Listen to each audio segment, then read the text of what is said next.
You just had a birthday. When was your birthday? Do you want me to tell the truth or you want me to lie? My birthday was October 21st. I was 76. Wow. Le programme Judge Judy a révolutionné les programmes judiciaires. Puis, après 25 ans de domination, Judge Judy a disparu. Cependant, elle n'a pas pris sa retraite. Elle a recommencé et a commencé quelque chose de complètement nouveau. Où elle en est aujourd'hui et ce qu'elle a construit vous époustouflera. En février 1993, Judy Sheindlin, qui deviendra plus tard la célèbre juge de Judge Judy, a remarqué quelque chose. Elle était loin de se douter que ce qu'elle avait observé allait changer sa vie d'une manière qu'elle n'aurait jamais pu imaginer. En 1965, Judy réussit l'examen du barreau de l'État de New York. Immédiatement, elle se lança dans le monde des affaires et travailla comme avocate d'affaires pour une entreprise de cosmétiques. Mais un problème se posait. Au bout de 2 ans, elle s'est rendue compte que ce travail ne lui procurait pas l'épanouissement escompté. Elle a donc démissionné et décidé de se consacrer pleinement à ses enfants, Jamie et Adam. Puis, en 1972, elle décide qu'il est temps pour elle de reprendre le travail. Mais elle souhaite un emploi qui lui apporte satisfaction et non frustration. Elle entend parler d'un poste de procureur au tribunal des affaires familiales de New York par un ami et décide de postuler. Judy, jugée impressionnante, fut embauchée. Elle devint rapidement une légende et son attitude ferme incita le maire de New York, Ed Koch, à la nommer juge au tribunal pénal en 1982.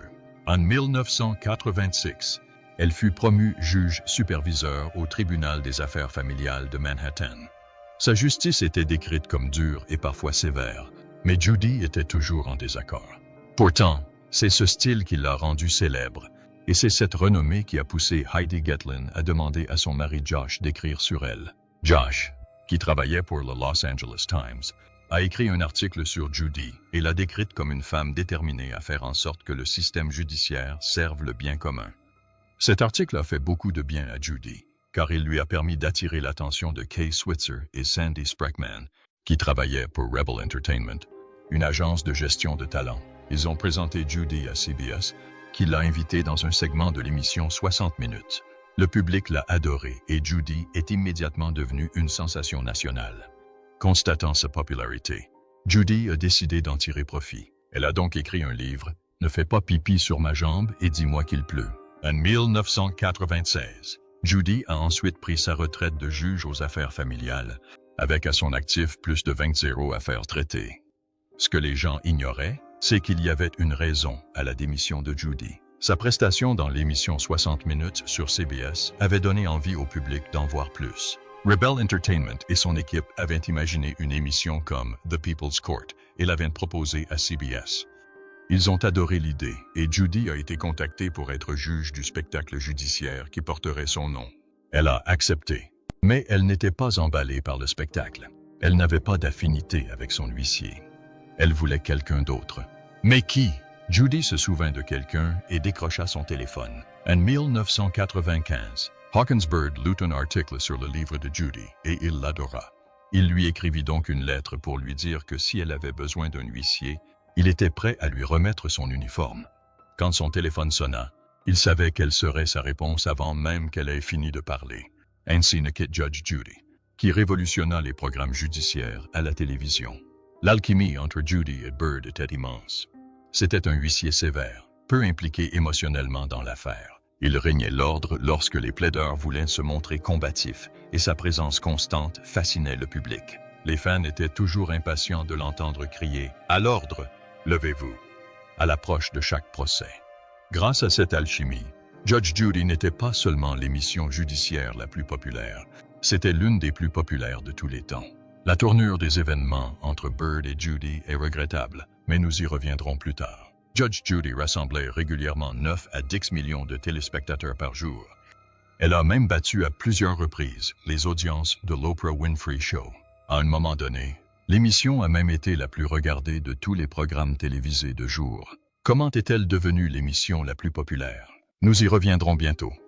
La popularité de l'émission ne cessa de croître, au point que les Américains accordèrent plus de confiance à la juge Judy qu'à tous les juges de la Cour suprême des États-Unis. Cependant, le public ne voyait pas Judy comme une simple juge, mais mais comme l'une des plus grandes icônes de la culture pop de tous les temps. Les émissions qui cherchaient à capter l'attention du public faisaient systématiquement référence à la juge Judy. Malgré l'engouement du public, la série ne remportait toujours aucun Daytime Emmy Award. Malgré cela, Judy elle-même raflait des prix et recevait des distinctions de plusieurs pays. Elle a obtenu son étoile sur le Hollywood Walk of Fame en février 2006 et a été intronisée au Hall of Fame de la radiodiffusion et du câble en octobre 2012. Les récompenses affluaient et, en avril 2013, elle remporta un prix de la vice-présidence de la Law Society de l'UCD, mais Judy n'était pas satisfaite. Elle voulait que son émission remporte un prix. Inquiète, elle dut se convaincre que les émissions primées avaient été annulées ou terminées. Malgré son échec, Judge Judy a néanmoins attiré un large public et n'en voyait pas la fin. Pourtant, en 2013, un événement majeur s'est produit. Après 15 nominations, Judge Judy a enfin remporté son premier Emmy, ouvrant ainsi la voie à une avalanche de récompenses. Elle a de nouveau remporté les Emmy Awards en 2016 et 2017. Judy a continué à remporter des prix et, en 2014, elle a remporté le prix Mary Pickford de la Hollywood Chamber Community Foundation lors des Heroes of Hollywood 2014. Cependant, si vous demandez à Judy, sa plus grande reconnaissance pourrait être le record du monde Guinness qu'elle a établi le 14 septembre 2015 en tant que juge ou arbitre ayant exercé le plus longtemps dans l'histoire des programmes sur le thème des tribunaux et en tant qu'animatrice de l'émission judiciaire ayant duré le plus longtemps. Outre les récompenses remportées, Judge Judy gagnait beaucoup d'argent grâce à l'émission. Ses revenus étaient si élevés qu'il faisait la une des journaux. Début 2005, son salaire annuel avoisinait ainsi les 25 millions de dollars. Sa fortune a atteint 95 millions de dollars et elle est devenue la 13e femme du classement Forbes des 20 femmes les plus riches du monde du spectacle. Bien que sa fortune n'ait pas été bien accueillie par tous, certains ont estimé qu'il était injuste qu'elle gagne autant et que les juges chargés des procédures judiciaires quotidiennes gagnaient des salaires bien inférieurs. Ce ne fut pas la seule critique adressée à la juge Judy, mais d'autres suivront. Malgré sa richesse, Judy était épuisée, mais elle appréciait son travail et l'influence qu'elle exerçait sur le public. Alors, lorsque le studio a décidé d'augmenter son salaire à 45 millions de dollars par an, elle a pris encore plus de plaisir à ce qu'elle faisait. Mais cette augmentation avait quelque chose de spécial. Le public a continué à apprécier l'émission et a apprécié que Judy lui offre le genre de service qu'il rêve de voir dans un véritable système judiciaire. Le public souhaitait que les justiciables obtiennent justice rapidement, sans complexité, retard de procédure, interférence des avocats ni longs appels. Les fans ont apprécié son intelligence et l'ont surnommée détectrice de mensonges grâce à ses décennies d'expérience au tribunal des affaires familiales. Pour eux, Judy était une véritable héroïne de la justice qui détruisait les malfaiteurs avec une fermeté absolue. Cependant, tout le monde n'était pas de cet avis. Si beaucoup apprécient ces premiers épisodes de Judge Judy pour leur équité et leur patience, certains fans estimaient qu'elle n'était pas aussi bonne juge qu'on le croit.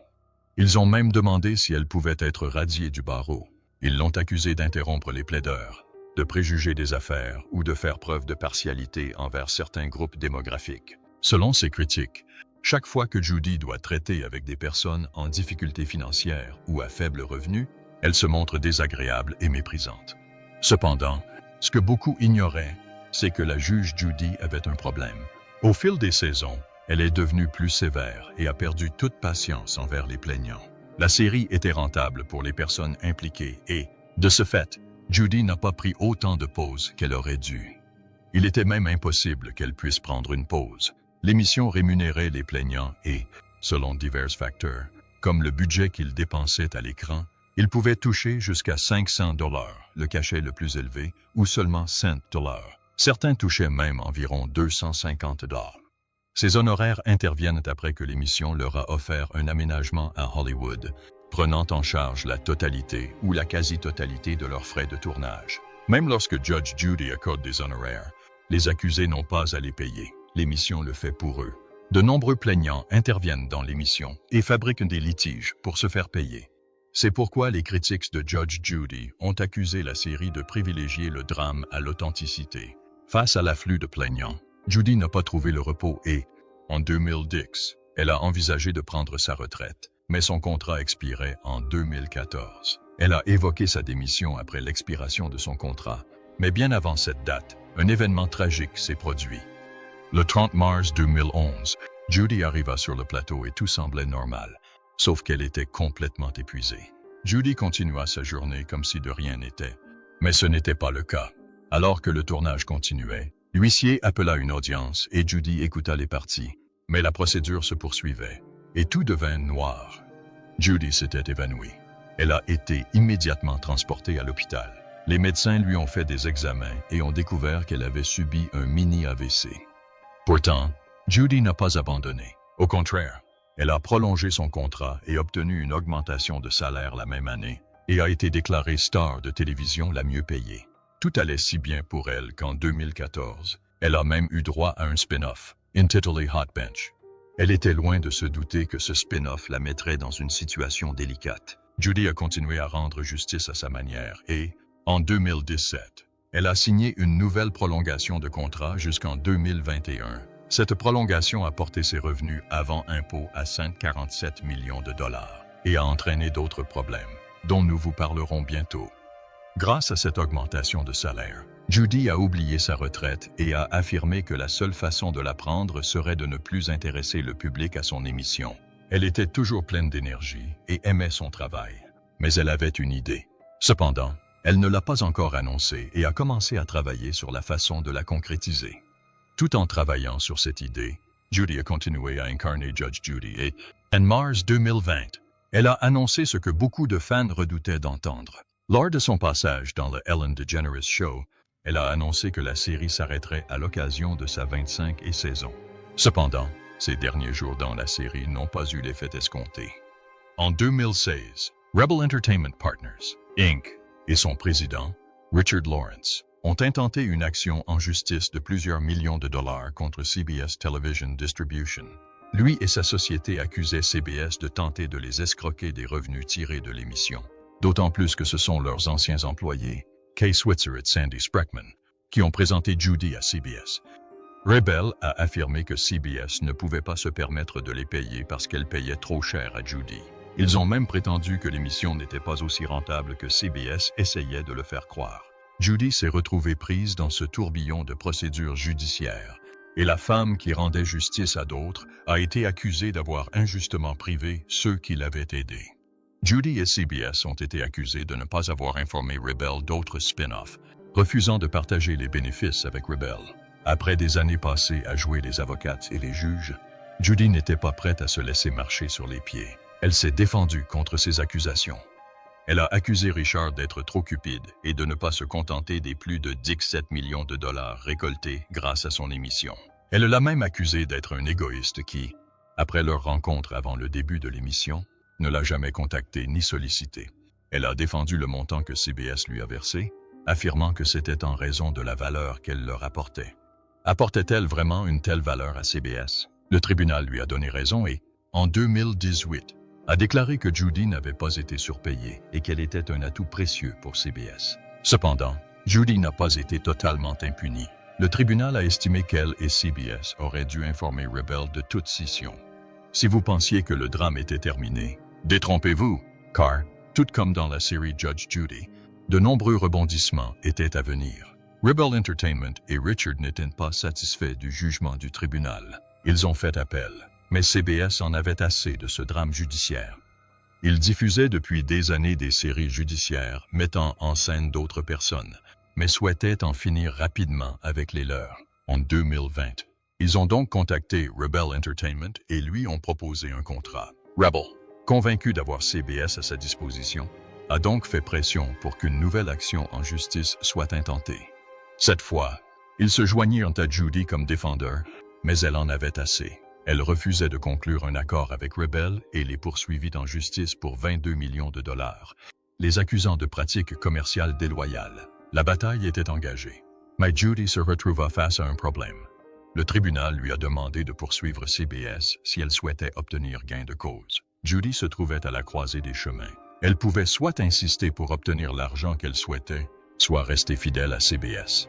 Elle a choisi la loyauté et a perdu son procès. Peu lui importait. La Cour d'appel de Californie a donné raison au tribunal de première instance en estimant que CBS n'avait violé aucun contrat avec Rebel.